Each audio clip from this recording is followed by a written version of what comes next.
everyone, welcome back to a new video. Today I am going to be making a historical paper art diorama for Boylai Hobby Time's monthly craft challenge. And this month's theme was ancient history, so let's just get right into it. When I first saw that the theme was ancient history, I was excited, but I was also a little nervous because a lot of the historical events that I looked up are battles, and battles require lots of people, and it's really difficult to make paper people. At least I'm not good enough to make really nice looking paper people, so I had to figure out something that wasn't war related that I could do. So I decided on the eruption of Mount Vesuvius destroying the city of Pompeii. I thought it could be really cool to show the eruption and the city below, so let's just get started.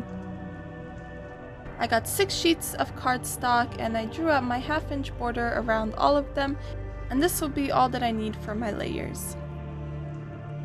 And jumping right in, the first part I wanted to create was the volcano, since it would be the main focal point and centerpiece of this light box. So I got to work and I drew out the rough shape of a volcano. I wanted lots of lava to be running down the sides, so I cut out little rivers of lava. Because lava is bright, I wanted it to look bright, so I cut out the rivers of lava and covered the holes and gaps with tracing paper so it would be really bright and vivid. And then I also wanted to create the lava exploding out of the volcano, so I just used tracing paper for that as well to make it light. I layered some of it to create a darker shadow on the outer edges of it, to add a little bit more detail and make it stand out a bit more. So I just layered it up, I glued it onto the top of the volcano.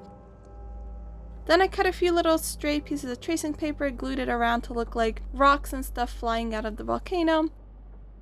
I also wanted to add a little bit of shading onto the volcano, so I cut out some pieces following the shape of the rivers out of cardstock and glued it on to create some shadows. And it really added a little extra depth and detail to this piece, and I really liked how it looked. I got my second sheet of cardstock and I cut out the shape of the smoke and ash coming out of the erupting volcano. I made sure to hide it a bit behind the volcano so it looks like it's coming out of it, and I added some shading onto it by cutting some sketching paper and gluing it onto the bottom right side of each cloud. I also created another smaller cloud that I'm gluing onto the layer with the volcano just to bulk up the sky a bit and have a little more.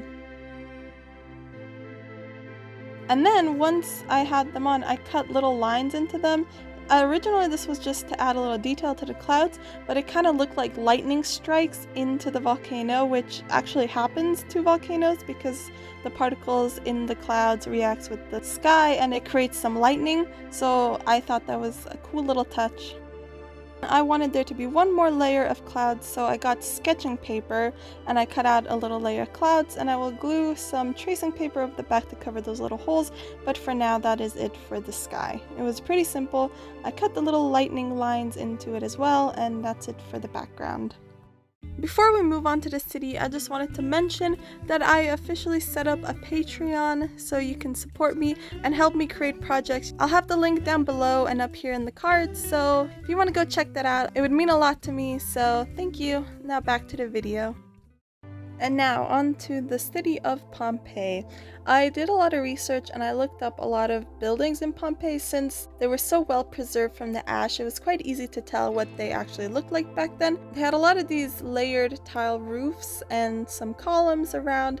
Usually houses in Pompeii were a square or rectangle shaped with a courtyard in the middle, with balconies and rooms around the courtyard looking inwards. They usually had a fountain if you were rich and things like that.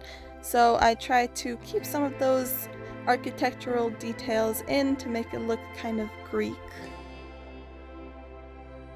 I also wanted a slight perspective in this, so this first layer is just some close-ups of buildings, rooftops and stuff, but I'm making a street that leads into the distance, and the streets of Pompeii were also quite unique. There were lots of stones on the streets and they were really narrow, and there were these stepping stones that created a sidewalk that you could walk over, which I incorporated in this light box as well.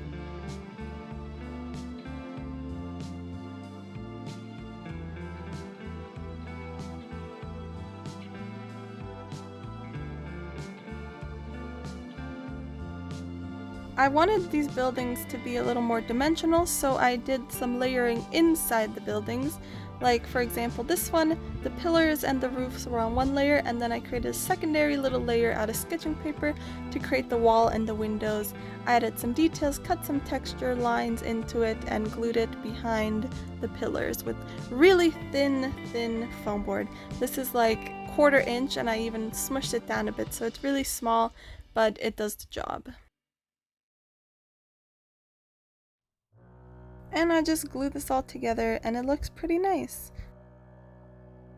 And here I am, the next layer. I start the road perspective, and I created different kinds of buildings. I wanted some variety, so none of the buildings would just look exactly the same.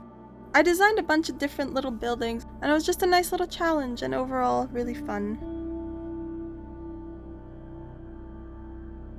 I added stones onto the road and glued them in place.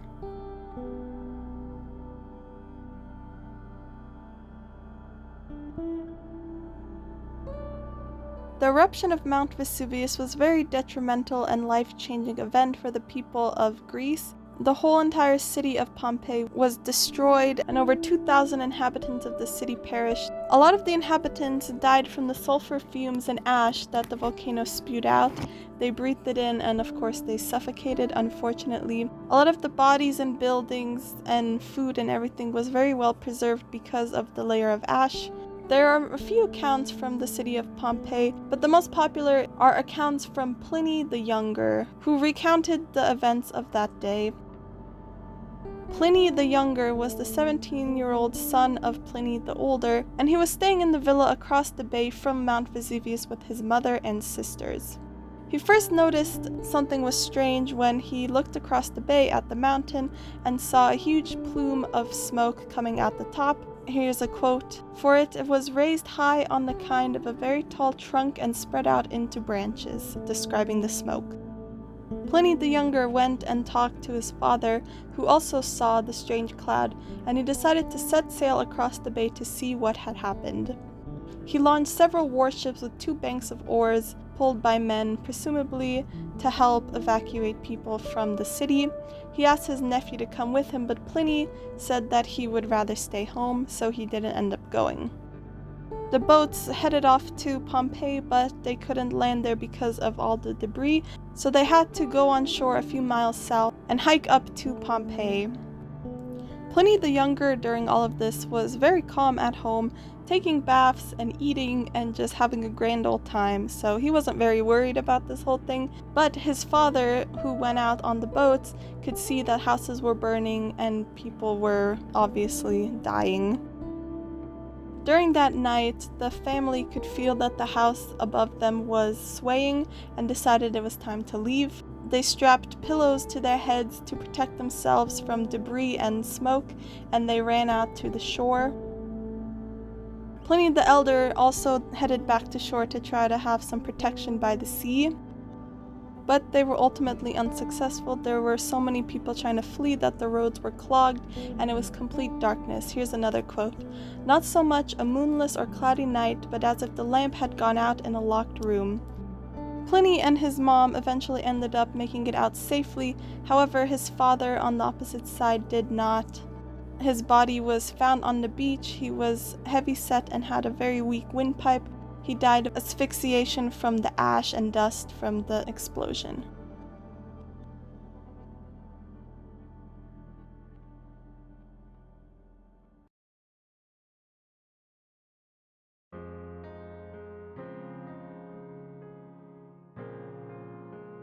So yeah, that was the most popular story from Pompeii, and there were many other events that happened. I'm sure everyone has seen the bread that is fossilized, and of course the dog and the people kissing, so it was a very tragic day for all of them, and I bet it was really, really scary. But back to my light box, I just added a few extra little details, like some smoke coming out of buildings, like they would be on fire.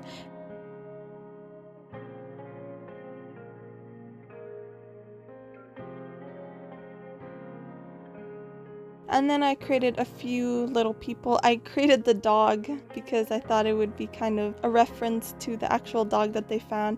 But I didn't put too much details on these because they're just so small that I couldn't add much detail in. So I just glued them all into place.